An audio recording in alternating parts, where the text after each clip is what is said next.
Shalom adik-adik pra-remaja, sebelum kita mendengarkan firman Tuhan, marilah kita berdoa. Damai sejahtera Allah melampaui segala akal, itulah yang memelihara hati dan pikiranmu di dalam Yesus Kristus Tuhan kita. Amin.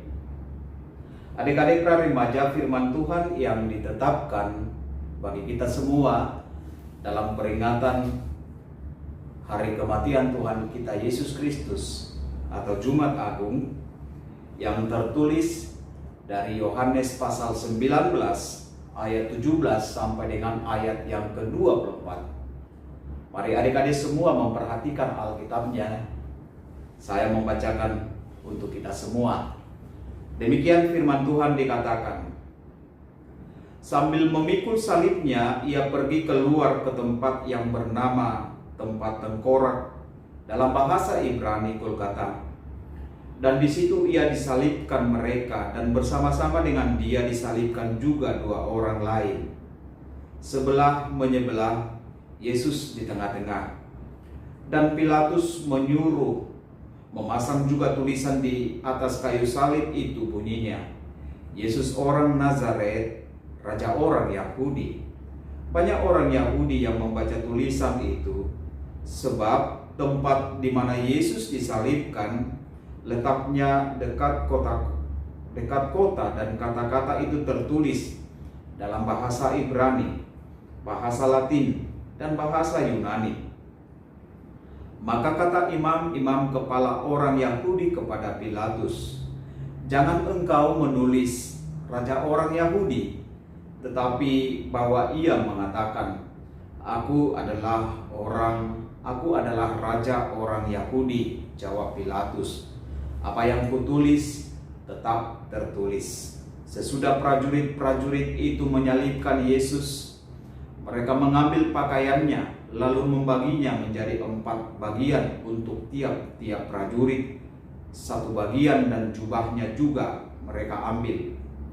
Jubah itu tidak berjahit dari atas ke bawah, hanya 1 tenunan saja.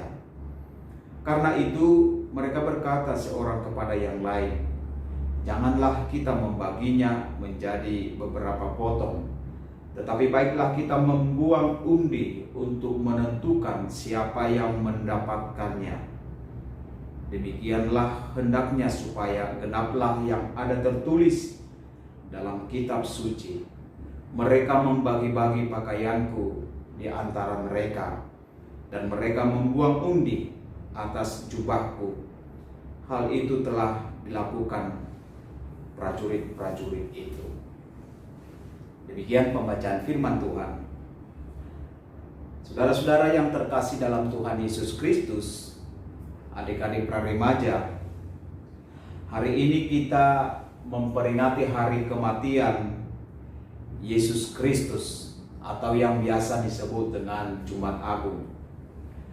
Kematian Yesus Kristus ini merupakan hal yang sangat penting untuk iman kita. Sebab ini adalah bukti bahwa Allah sungguh mengasihi dunia dan mengasihi semua ciptaannya. Allah tidak menginginkan manusia itu untuk binasa, tetapi Allah menginginkan semua ciptaannya supaya memperoleh keselamatan. Dan tidak ada seorang pun ciptaan yang Tuhan ciptakan itu supaya mendapatkan kebinasaan. Sebab itulah Allah yang merendahkan dirinya, yang menyuruh anaknya Yesus Kristus yang datang ke dunia ini untuk menebus dosa manusia. Dunia yang telah dikuasai oleh dosa, sehingga hatinya tidak mampu lagi melihat kebenaran Allah itu. Yesus anak Allah yang seolah-olah melakukan dosa, dituduh untuk berbuat dosa, dan bahkan menuduh bahwa Yesus mengutuk Allah Itulah kebenaran yang tidak bisa dilihat oleh manusia itu, oleh karena dosa itu. Karena itu adik-adik para remaja, dalam perayaan Jumat Agung hari ini, Yesus disalibkan, mati, dan dikuburkan untuk keselamatan umat manusia, supaya kita memperoleh sukacita, supaya kita memperoleh kemerdekaan, dan supaya kita memperoleh keselamatan. Sebagaimana yang tertulis dalam Yohanes 3 ayat 16. Karena begitu besar kasih Allah akan dunia ini, Ia mengaruniakan anaknya yang tunggal, supaya setiap orang yang percaya tidak binasa, melainkan beroleh hidup yang kekal. Oleh sebab itu, adik-adik pra remaja, kematian Yesus Kristus ini memberikan semangat yang baru, memberikan harapan yang baru, memberikan kehidupan, memulai hidup yang lebih baik, hidup yang lebih teratur, hidup yang lebih sopan, yang sesuai dengan kehendak Tuhan. Memberikan hidup yang lebih baik, yang lebih sopan, yang lebih teratur, dan memberikan semangat yang baru.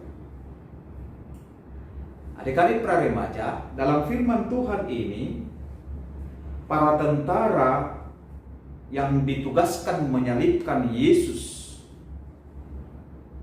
mengambil Yesus dan menghantarkan Yesus ke Bukit Golgota,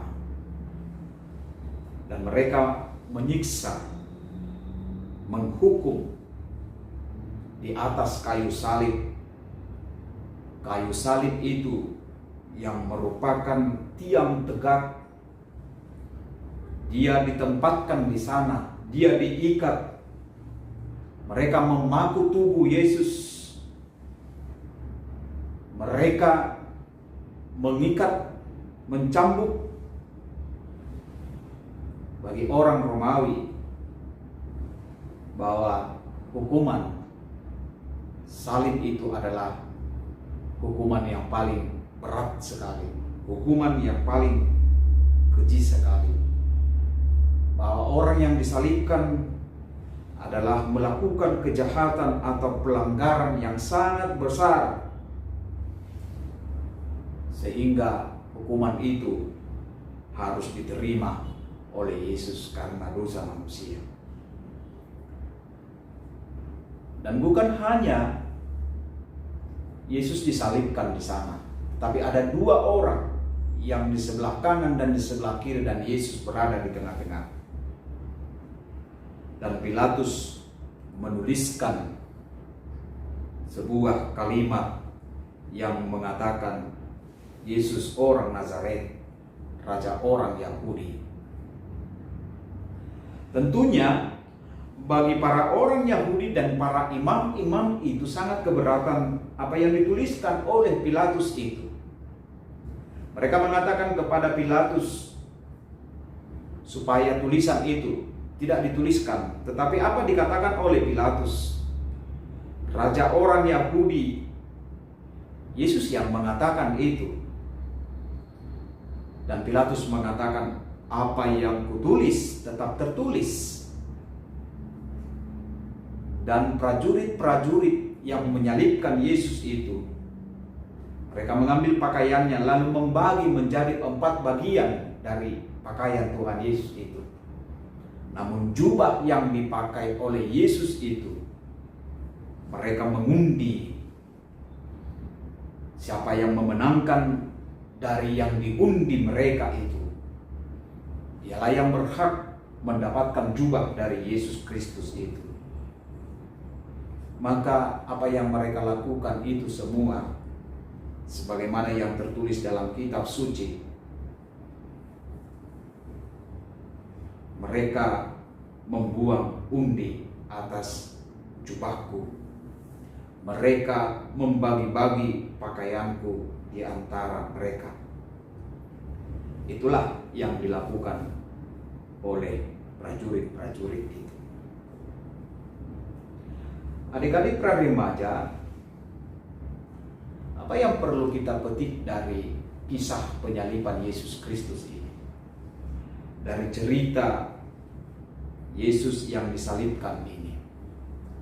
Tentunya kita akan melihat betapa begitu besar kasih Tuhan itu dalam kehidupan kita. Betapa Tuhan itu sangat mengasihi kita. Yesus yang memikul salib bukan karena dosa dia. Yesus yang diantarkan ke Golgota membawa kematian yang mengerikan dan menakutkan. Tetapi Golgota itu berubah menjadi tempat yang mengalirkan anugerah kehidupan yang kekal karena Yesus mati disalibkan di sana. Begitu besar kasih Tuhan itu. Mereka yang mempermalukan Yesus di atas kayu salib itu, yang sesungguhnya kita yang harus dipermalukan karena dosa-dosa kita. Tetapi Yesus menggantikan itu. Yesus menggantikan kita supaya mendapatkan semua hinaan, cercaan, cicaan, bahkan penyaliban dan kematian itu. Sebab itu adik-adik praremaja, hal yang pertama yang boleh kita dalami dari peristiwa Jumat Agung ini, supaya kita orang yang dipilih oleh Yesus Kristus menjadi pengikut Kristus itu, menjadi orang yang senantiasa taat kepada Dia, menjadi setia dan taat kepada Yesus Kristus yang telah mengorbankan dirinya kepada dosa-dosa manusia. Adik-adik praremaja dipanggil menjadi orang-orang yang taat kepada Yesus Kristus, untuk mengasihi Yesus Kristus itu di dalam kehidupannya. Jangan menjadi orang-orang yang tidak setia.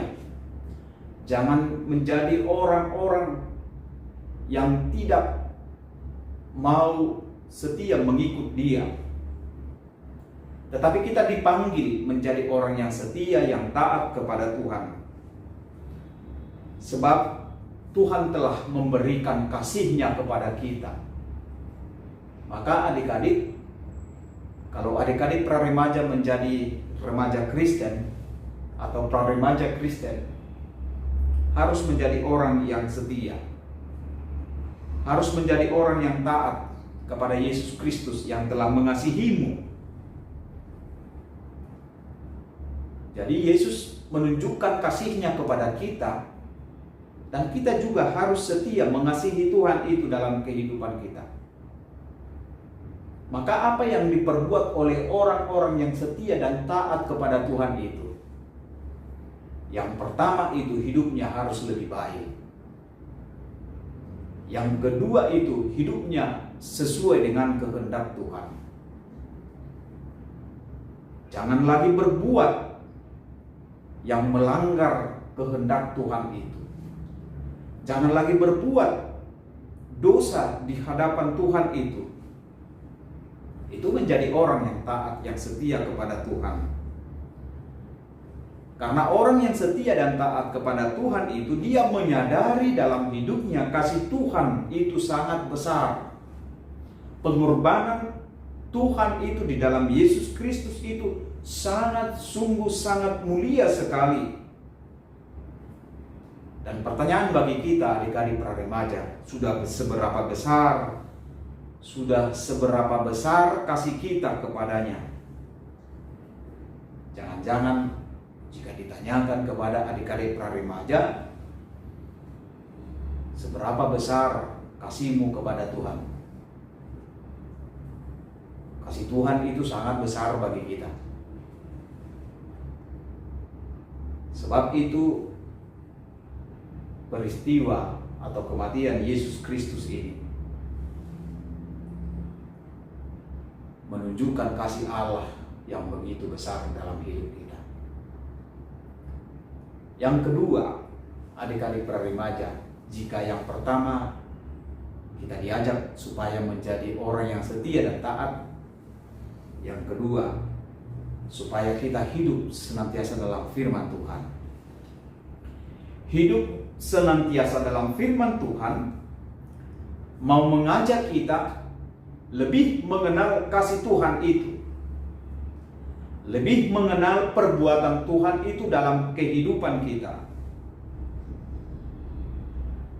Biasanya setiap Jumat Agung, dalam peringatan Jumat Agung, banyak orang-orang Kristen yang merasa bersedih karena begitu siksaan dan penderitaan yang dialami oleh Tuhan Yesus Kristus, yang begitu sangat keji sekali, yang begitu sangat kejam sekali. Bahkan ada yang meneteskan air mata dalam peristiwa Jumat Agung. Tetapi bila pun ada yang demikian, adik-adik para remaja, bahwa kematian Yesus Kristus itu memberikan sukacita yang besar dalam hidup kita, yang seharusnya kita dihukum mati oleh dosa-dosa itu, tetapi Tuhan menggantikan kita karena kematian dan penyalipannya. Ini mendatangkan sukacita bagi kita, mendatangkan sukacita yang besar untuk keselamatan kita. Maka kita harus hidup dalam firman Tuhan, supaya kita akan semakin banyak melihat perbuatan-perbuatan Tuhan itu dalam kehidupan kita. Di samping menjadi anak yang setia dan taat kepada Tuhan itu, hiduplah dalam firman Tuhan, supaya adik-adik para remaja melihat betapa besar kasih Tuhan itu dalam hidup kita. Maka dari itu, perayaan Jumat Agung ini, renungkanlah itu dalam hidupmu. Atas perbuatan Tuhan itu, atas pemberian hidup Tuhan itu dalam kehidupan kita. Tuhan memberkatimu. Amin. Mari kita berdoa. Allah Bapa kami yang di surga, terima kasih Tuhan untuk kasih setia dan anugerah yang Tuhan berikan di dalam kehidupan kami. Pada saat ini kami mendengarkan firman Tuhan. Kami beribadah di rumah kami masing-masing dalam perayaan Jumat Agung, kematian anakmu Yesus Kristus yang mengorbankan dirinya untuk dosa dan keselamatan kami. Ya Tuhan Allah yang di surga, begitu besar kasih Tuhan, begitu besar perbuatan Tuhan dalam kehidupan kami orang-orang berdosa ini. Tuhan tidak membiarkan kami mati dalam dosa. Tuhan tidak membiarkan kami di dalam kematian itu. Tetapi Tuhan mengaruniakan anakmu yang tunggal, supaya setiap orang percaya tidak binasa, melainkan memperoleh hidup yang kekal. Oleh karena itu, oleh kematianmu ya Tuhan, biarlah kami semakin taat dan setia mengikut Yesus Kristus dalam kehidupan kami, melakukan kehendak Tuhan, melakukan perbuatan-perbuatan yang baik, yang seturut kehendak Tuhan, supaya kami menjadi orang-orang yang lebih baik. Dan biarlah kami menjadi orang-orang yang hidup dalam firman Tuhan, supaya kami melihat lebih banyak, lebih dalam perbuatan Tuhan yang begitu besar. Kuatkan kami Tuhan, dan biarlah firman-Mu ini bertumbuh dalam hidup kami. Terima kasih Tuhan untuk pada saat ini, bila mana kami dapat merayakan Jumat Agung itu bersama dengan adik-adik praremaja, sertai mereka, orang tua mereka, jauhkan mereka dari penyakit, tetapi berikanlah kesehatan senantiasa kepada mereka. Berikan sukacita di dalam keluarga mereka masing-masing. Kami juga berdoa Tuhan untuk pelayanan para kakak-kakak praremaja. Engkaulah selalu membimbing, menuntun mereka untuk menyatakan firman-Mu kepada adik-adik praremaja. Terpujilah Engkau dalam Yesus Kristus. Amin.